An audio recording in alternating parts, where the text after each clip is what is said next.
like somebody, don't like. Because if I no mama like, I first say it. Ugari if I no ma jewe, ologo wewe kosi vieron your wegbe. The same thing with Tomanagmo. So may God bless everybody in the house. Why anybody wrong nutie wa? Ose na nata we emi na muri yane. Ologo akegwere gbe anreje. Uga mwemi ame kuoma, I set it serio ye. O mani no mwemi ame kuere ahi awe mina. Uga redo imi awe. Uga mweme kuoma. O mani na ame mi ona ahu mi. Emi kemi ne kenuna ya mwemi we ni. Emi kemi na riri guebe ba. O mani no hu mi ni o ha sai na ugwe no duwe. O luga no gebo. Sise bonu mugbe me so anwina. Are kenuna mwebo gbenu seni he. Oga uwo gwa no seni he. Oga Facebook no seni he. Oga adanene no seni he. Oga eze no seni he. Oga ikpokuta no seni he. Anywhere seni he. But oga ikomani ya amemene. Ona ikomani ya akumine. Iye iwe mine. Ametigwe no ya mwemilari. Ametigwe no ya mwemikori. Ametigwe no ya mwijo degwere. Ametigwe no ya dukmo no fuare. Ametigwe no ya dukmo ne kwire. Ametigwe no ya de ivi 14 re. Emi ni awene igo ni on sari oto. Wa igo na on sari oto. On sa abogwa emi ni awene. Oga kemi ni ya affect wene. Whether uvie mi na gwenu viore. Sometimes wega yebe vie mi ni yere osalopo aze duga yemi unwo, especially oga lo mani gane. Eri obejo okwo ga fi ogwe yo ha. Uga enwa ja we ve imi owa. Umare na amugo ju ohun ne. Enyu agyo pe abe enyi wewe.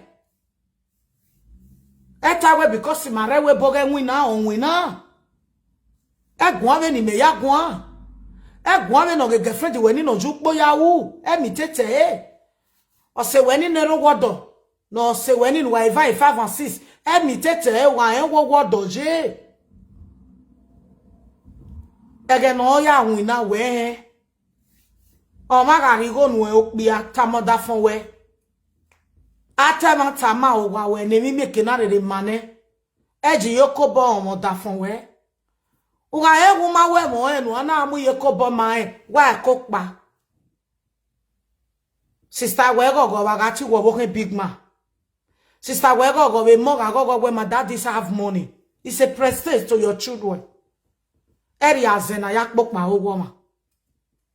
Ijwa ga gwenu mwe pisha ogwa were na day. Igo no riri kwa no munu e. Ha mi ijwa gwa umo dona ya rie. Umo dona ya tota yo. Because iju gwa no bu mo bo wa ro veri yo. O were pisha ogwa were na we no lago munu e.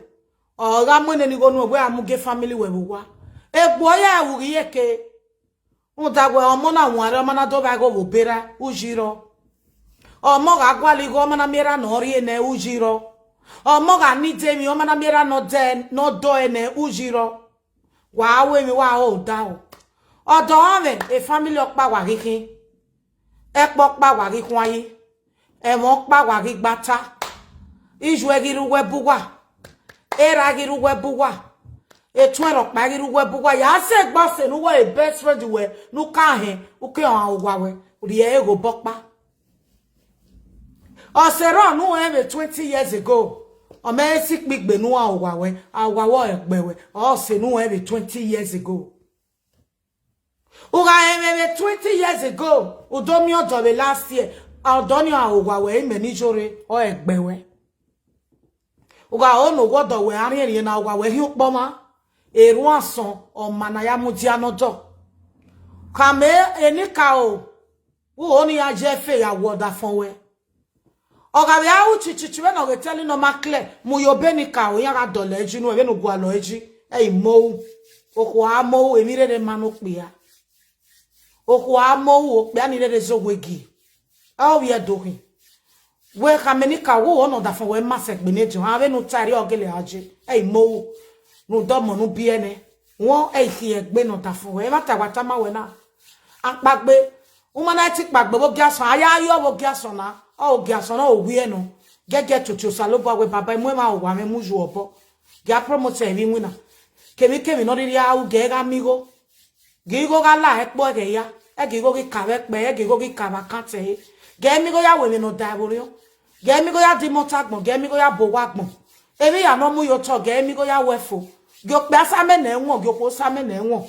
E ge yan gbe me e. E jo sisi la egbe, e ge se ro pa la egbe. E mama ne ge mama e ge la egbe. Wa vi obo me yan no wa wo e yan na. Wa wo e yan no wa ta lojo. We ga wo bo na ne. Spirit is one winner. E iwe so ami o wa. We to bu we feel e. We ya gbese yo ne. Baba la o. O pe anu mu me na ni magbaro wa o wa me no. Ge mi go no ya gba oge me. Ge mi go no ya gba oge mo ni biele ne. E ge po ge gi dry. E mi ya no mu yo to ge setting wefo. E ge akaba pe no ma meti bo wa. E ge akaba pe no ma hi okpo ma bebo. Ge ma sera no biele. Ge ma sera no bio. Ge akaba po ma be no kere. Ge akaba po ma. Ge agbobe mi gata wo po ma ge ihon me. Baba la o eni ka ni wese no ma. Ni boye ko. Oga me keke no na ri abugwa no na ri aboto waja boy. I mother for me giwe when wa ya ki oge na pega. I go no pe aga we mo no ko ga we mo. We to bugwa we have a meal. We have a meal. E ti o sa lo bo e ti ni ka. Erun ni asenu e. E ja sene e mo. Won agba se yo kwa na ka bo mo pe. Oni emi opa ni ya like. I wa mo word wo ni. Una no say my message you told how do amo na igwa mo le 2 days wo wa. Igwa mo le 2 days. Dem na 2 days. O we may say 10 minutes. If no joke bani wa ya ta we don't do na it's okay for me. Alright, honor ya be mo pa mana kama me don't do. Ibani na be mo kere be deke be gbe be ewe. Ibe ewe. But my is no is settle ne do time when we wrong me. One me meso ne ya no be fit too big. But your mommy ega yari ma ya kami ma we sorry na. Odafi ma ijo beri ma ya hi. Mama believe a message na. Eri ma ya hi. Mo wa mo pe. Won ne mi ko wo wa make na rere ma. Iye me ni tamu wa. Igwa mo pe. Egbe balo me o beti igwa mo pe. On a gift of panu saloba wa ya wo me. But man understand wa we jo we ne gbe wa pali jo rere ko eje na lie.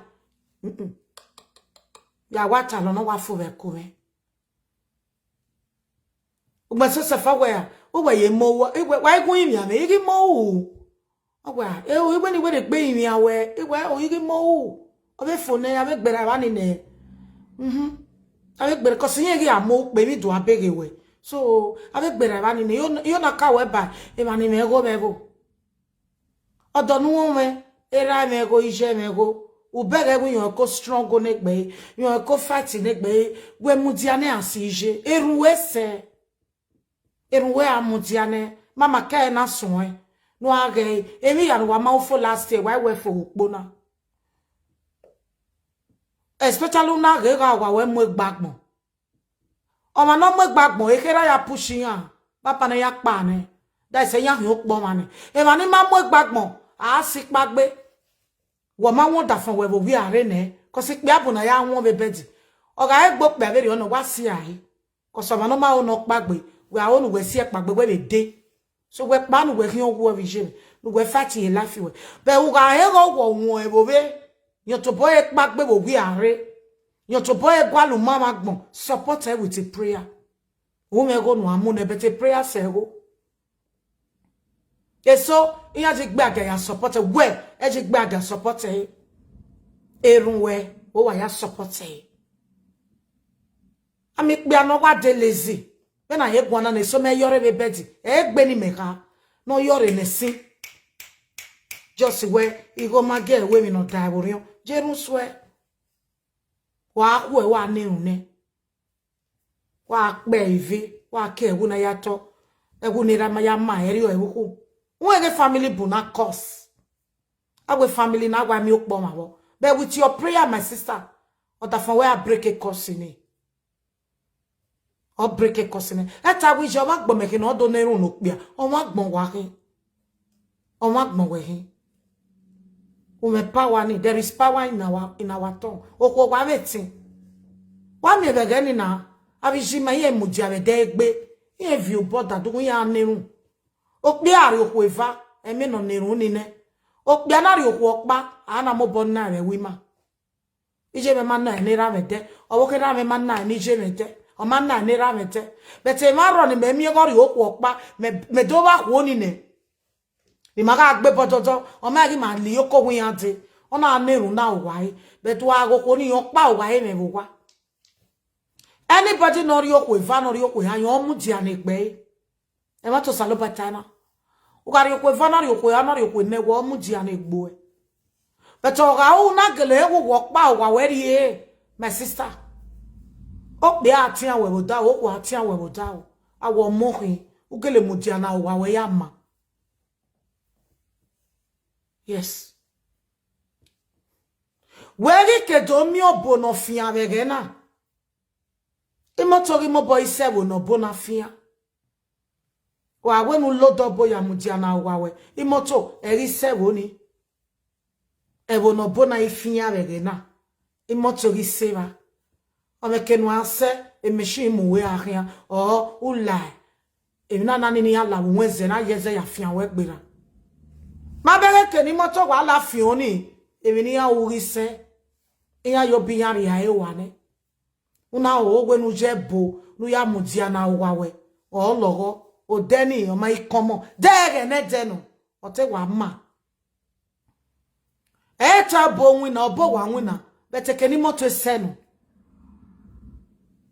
weke seba wa arigo no ma no ya ma ode whether wa yo work here le wana wa ke seba or wa me machine we imoto wa mo imoto nu we amukpa yo wa mo we ariba negi nwina wa ya bu oga iwo ma se weti e we baba bi no me ma se awon we gberi hore ni me kana emi e we go Oga se owonu dori ekmo me. Bet imotori seva. Evogi veva. We are seva se for we mi ru okpa beba. Eya ewu. Bet oni mi no se. Be we ka go weri yo ani o dere gbe. Be ni chana. So wa jeru ya so da fun wa. Me laki na wa mi amego. Bet ikwi mani bu wa o weni ya wa amego sokpia. O kwa ga amego sokpia o gbe spiritual wa we. Oba maro no respect awawe. Adokbia uji no regboko. Anything awawe ri dawa buhano. Oga dukmo awa buhano. Oga dimoto awa buhano. Oga dibata awa buhano. Oga bowa awa buhano. Uwa take glory oga da fun. And which is very bad. Okwoga mego so wae. Ese keep the secret in ereve. Oga bowa na ba monio da fun ko da wo mo sove. Oga be hotel na ba moda fun e ko da almost to very no onya. It's better for you not that for when nya me ya no we are eke. No jine gete gbe make na ro yere gbe. Because I was here agi o ebo e I will go ko e okono yo nya go. Je e ka explain say ne. I respect we no ko. I respect how we. Very bad. Ba mi be na so na ya ga ibowa e egbeni eni anjo. Eni o no tota nya pia. Eni o pia wo wa mi tete gbe ma beri yo. O ko aro wojo ibo wa. O da fun e mo wa la je one day ni ebo. E be girl da fun e me junu e be time where I built this house for my wife. That is the reason why I wrote my wife name put no. E no ko ibo di la jam the social media, the Facebook, o ta me the whole world. O we go wa me. Oh, when I'm here, what that for is a zero. Me, Yore, Imalake Bella Fini. Many of them know it do. We may me what that fear one day.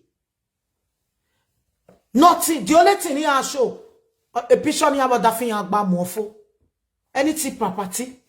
Yeah, sure. Na me buy, na me bid, na my name day. Why? Oh, press it, man. Ujo mama not dog by Asia. There is no respect because aware why beg e ma no wuwa o beg e we wo